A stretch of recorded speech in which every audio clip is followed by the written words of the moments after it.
Hi there team, Coach Alexa here. I thought I'd do a very brief video just recapping tissue healing times.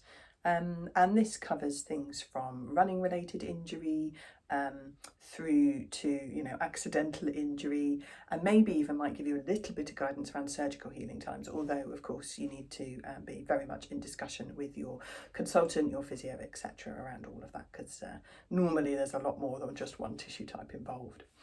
So generally speaking, muscles heal the fastest of the bunch. They have a great nervous supply, which is why we feel the pain in them a lot more, but they also have a fantastic blood supply, which means they get all of the nutrients and everything that are needed to heal.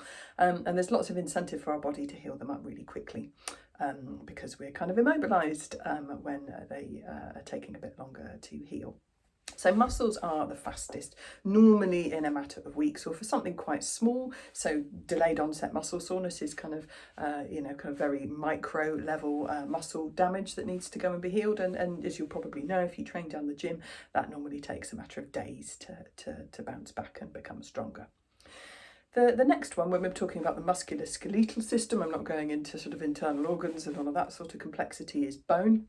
Again, quite important for us to be up and back out, back a few hundred years ago, finding our food, catching stuff, doing the things we needed to do to stay alive. But bone is, more complicated, and it does vary depending on which bone you've broken and on your age, particularly for women. As we get older, that bone healing time drops off a little bit because our bone density drops a little bit.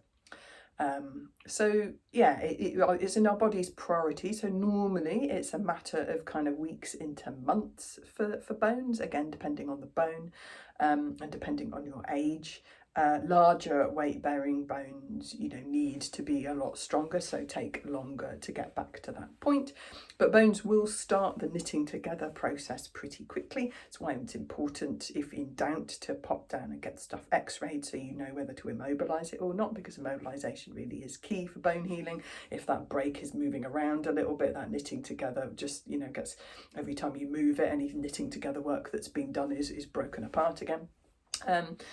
Bones generally in 6 weeks or months-ish. Longer tissue healing times for things like tendons and ligaments, because they don't have the good blood supply. So they normally take longer to build up and longer to fade. So it's important to get onto it quickly when it comes to spotting something, but also more important to extend your rehab for a much longer period of time, work with a physio to get it sorted. Hope that's useful.